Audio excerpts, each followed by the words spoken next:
तो एक और बड़ी खबर, ज्ञानवापी मस्जिद श्रृंगार गोरी केस में आज भी समात है। हिंदू फरीक आज अपनी दलाल पेश करेगा कोर्ट के अंदर। कल भी हिंदू फरीक ने अपनी दलील पेश की थी।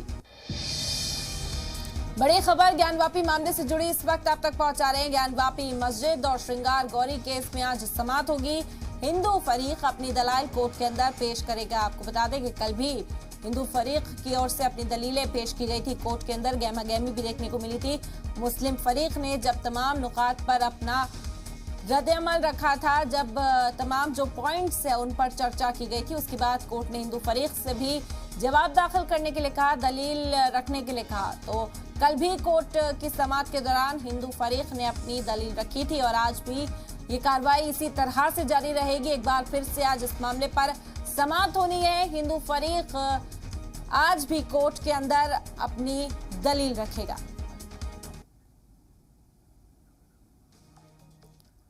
और मजीद जानकारी के साथ हमारे नुमाइंदा जयपाल इस वक्त हमारे साथ जुड़ गए, उनका रुख करते हैं बराह रास्त। जयपाल, क्या खबर है? आपको जयपाल, कल समात हुई थी, हिंदू फरीक ने अपनी दलील पेश की थी कोर्ट के अंदर और आज भी ये कहा जा रहा है कि हिंदू फरीक अपनी दलील पेश करेगा कोर्ट के अंदर। किस तरह की पेशरफ्त रही थी? देखिए, जो ज्ञानवापी श्रृंगार गौरी मामले में कल मुस्लिम पक्ष ने लगभग 110 मिनट तक अपनी दलीलें कोर्ट के सामने पेश की और उसी समय आधे घंटे का वक्त मिला जब हिंदू पक्ष के वकील विष्णु शंकर जैन ने हिंदू पक्ष की ओर से दलीलें पेश की। ऐसे में कल ये भी हुआ कि जो मुस्लिम पक्ष था वो कानूनी पहलू पर बात कर रहा था और कानूनी पहलू की बात सिर्फ इसलिए भी थी कि ज्ञानवापी मामले को लेकर जो प्लेसेस ऑफ वर्शिप एक्ट की बात की जा रही थी, उसके अंडर में वो जो एक तरह से पूरा सुरक्षा की बात थी, उसको लेकर मुस्लिम पक्ष बार बार ये कह रहा था कि अगर इस एक्ट के तहत ये पूरा ज्ञानवापी परिसर आता है तो इसमें किसी भी तरह की कोई छेड़छाड़ नहीं की जा सकती। इसको लेकर तमाम दलीलें दी गई कोर्ट में और उसके बाद जैसे ही हिंदू पक्ष को ये मौका मिला, हिंदू पक्ष ने भी अपना दावा मजबूती से रखा कोर्ट के सामने और आधे घंटे में उन्होंने कहा कि यदि किसी भी जगह पर नमाज पढ़ी जाती है तो वो जमीन जो है वो ऐसा नहीं है कि वो मस्जिद में तब्दील हो जाएगा, तो नमाज तो कहीं भी अदा की जा सकती है। इसी बात को लेकर शुरुआती जो बहस थी वो हिंदू पक्ष के वकील विष्णु शंकर जैन ने शुरू की।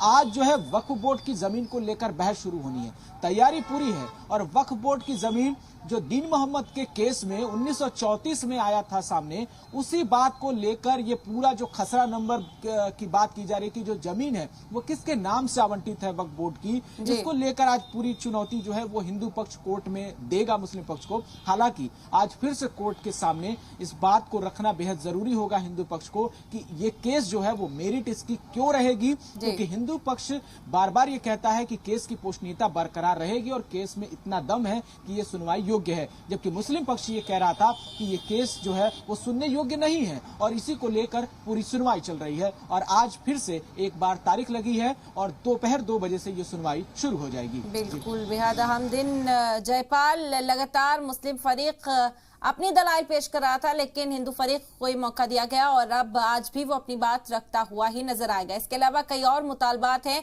जो कोर्ट के बाहर भी हिंदू फरीक कहते हुए, जो उनके वकील हैं वो कहते हुए नजर आए थे। सावन के अंदर जल्द से जल्द इस मामले की समाअत वो चाहते हैं ताकि सावन के अंदर जो जिस पर दावा किया जा रहा है, जो शिवलिंग है उस पर पानी चढ़ाने उन्हें दिया जाए, जल चढ़ाने उन्हें दिया जाए। इस तरह के और भी मुतालबात हैं जिन्हें लेकर कोर्ट का रुख किया गया है। इस हवाले से इस वक्त क्या उम्मीदें जाहिर करते हुए लोग नजर आ रहे हैं, क्या पुरजोश नजर आ रहे हैं? क्योंकि कोर्ट के बाहर हम देखते हैं तमाम रद्द-ए-अमल सामने आते हैं जिससे सियासत भी तेज हो जाती है।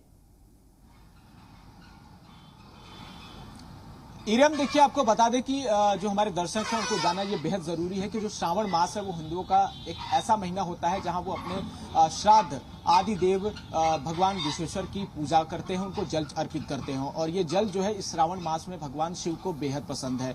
तो इसी को लेकर जो पूरा एक हिंदू समाज है वो ये कह रहा है कि अगर वहां पर शिवलिंग मिली है तो उसमें जल चढ़ाने का भी अवसर देना चाहिए और ये कानूनी रूप से वो इसका अधिकार मांग रहे हैं। इसी को लेकर कोर्ट में याचिका भी दायर है, लेकिन याचिका पर सुनवाई तब होगी जब इस केस को मेरिट इसकी ठहरा दी जाएगी, यानी जब मेरिट पर बहस होगी और ये पता चलेगा कि ये केस सुनवाई योग्य है तो आगे जो याचिका दायर है वो होगी। कल से श्रावण मास शुरू हो रहा है, ऐसे में जो पहला सोमवार होगा काशी में लगभग 6 लाख लोगों के आने की संभावना है। इतनी बड़ी जनसंख्या को अगर जल चढ़ाने की अनुमति मिलेगी ज्ञानवापी परिसर में, तो आप समझ सकती हैं कि प्रशासन के लिए कितना चुनौतीपूर्ण माहौल होगा।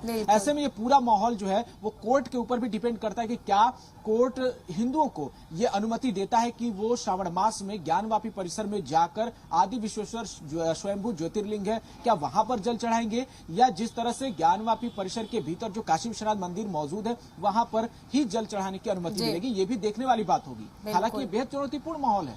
बिल्कुल, बहुत शुक्रिया जयपाल तमाम जानकारी का। तो